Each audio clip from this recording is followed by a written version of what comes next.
नमस्कार मित्रों, राधे राधे।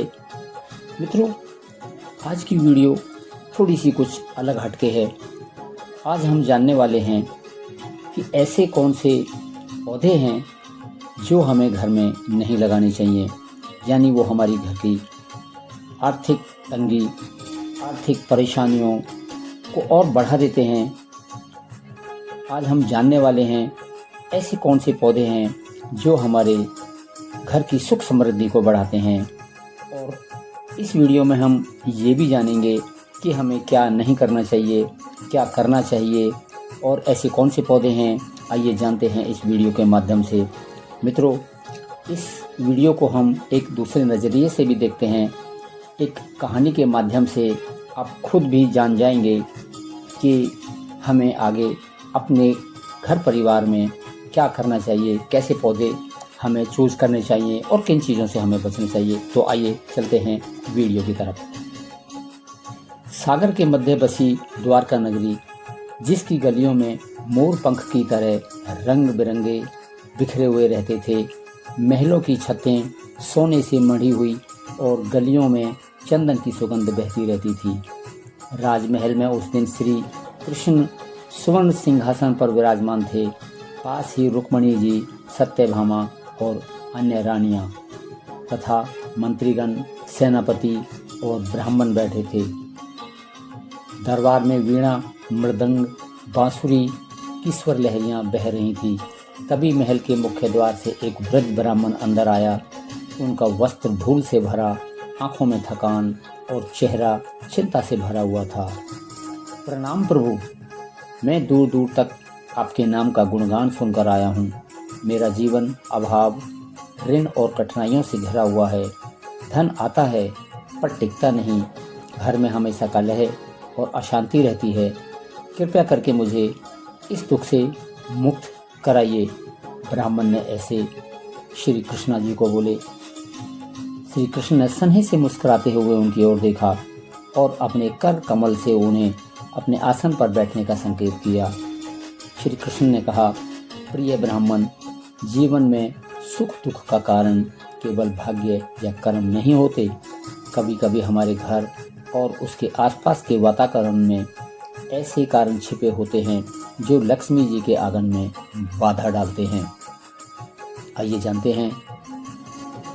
मित्रों, कहानी में आगे बढ़ते हैं। दरबार के सभी लोग उत्साह से श्री कृष्ण की ओर देखने लगे। श्री कृष्ण ने आगे कहा, शास्त्रों में कहा गया है, जिस स्थान पर हम रहते हैं उसका वातावरण हमारी समृद्धि, स्वास्थ्य और मानसिक शांति पर सीधा प्रभाव डालता है। पेड़ पौधे का प्रकृति आभूषण है, परंतु उसमें से कुछ ऐसे भी हैं जो घर के भीतर या आसपास हों तो दरिद्रता और दुर्भाग्य को आमंत्रित करते हैं।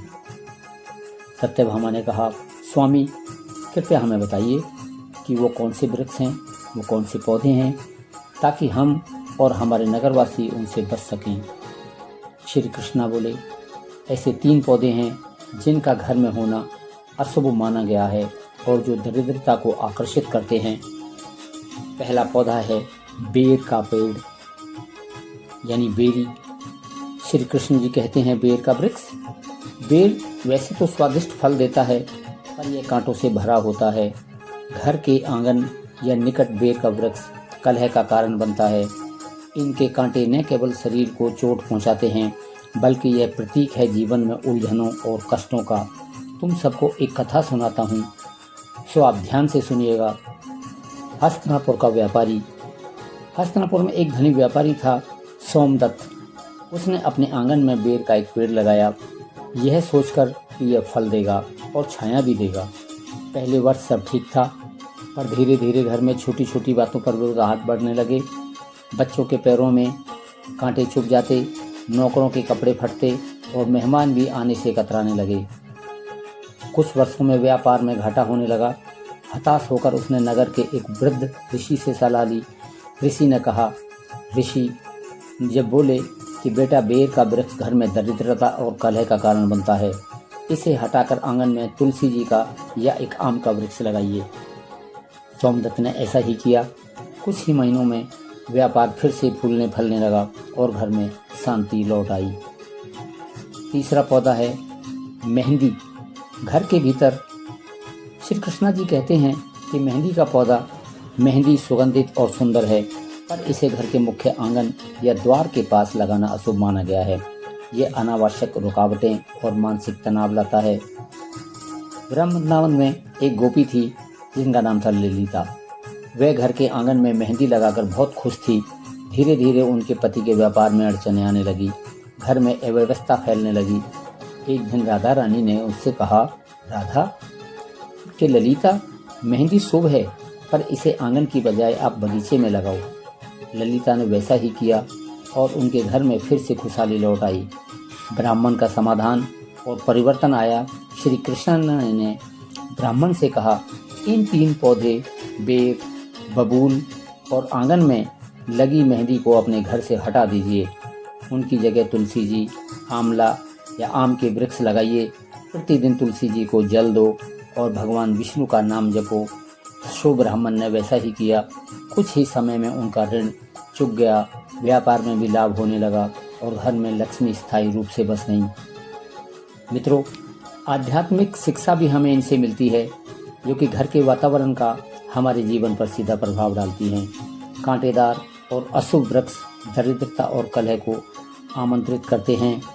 तुलसी, आंवला, पीपल, केले जैसे पौधे समृद्धि और सुख लाते हैं। पेड़ पौधे की सही जगह और दिशा भी महत्व रखती है। मित्रों, श्री कृष्ण ने दरबार में कहा, प्रकृति का हर रूप सुंदर है, परंतु प्रत्येक वस्तु का स्थान और उपयोग सही होना चाहिए। जो वृक्ष अशुभ फल देते हैं उन्हें घर के बाहर रखना चाहिए और जो शुभ फल देते हैं उन्हें घर के भीतर स्थान देना चाहिए। यही गृहस्थ का धर्म है। दरबार के सभी लोग आनंदित हो गए। ब्राह्मण ने श्री कृष्णा को नमन किया और भाव विभोर होकर बोले। फिर ब्राह्मण जी ने कहा, हे प्रभु, आपने मुझे नया जीवन दिया है। आज से मैं अपने घर को केवल उन वृक्षों से सजाऊंगा जो लक्ष्मी जी को प्रिय हैं। श्री कृष्ण ने मधुर स्वर में कहा। श्री कृष्ण जी ने बोलते हैं, यही धर्म है और यही सच्ची भक्ति है। मित्रों, अब हम जानते हैं कि हमारे घर में हमें ऐसे कौन से पौधे हैं जो हमारे लगाने से घर में सुख समृद्धि आती है, तो हमें कृपा करके बताइएगा। मित्रों, आप ये 10 जो पौधे हैं जो घर में सुख समृद्धि लाने वाले हैं, आप नोट करिएगा। नंबर 1, मनी प्लांट, धन और सौभाग्य का प्रतीक माना जाता है। लकी बांस, लंबी उम्र और सफलता का तरक्की का संकेत देता है। नंबर 3, तुलसी जी, शांति, पवित्रता और स्वास्थ्य के लिए शुभकारी। जेड प्लांट, व्यापार और आर्थिक वृद्धि के लिए लाभकारी माना जाता है। गुलाब, प्रेम, खुशी और सकारात्मक ऊर्जा बढ़ाने वाला।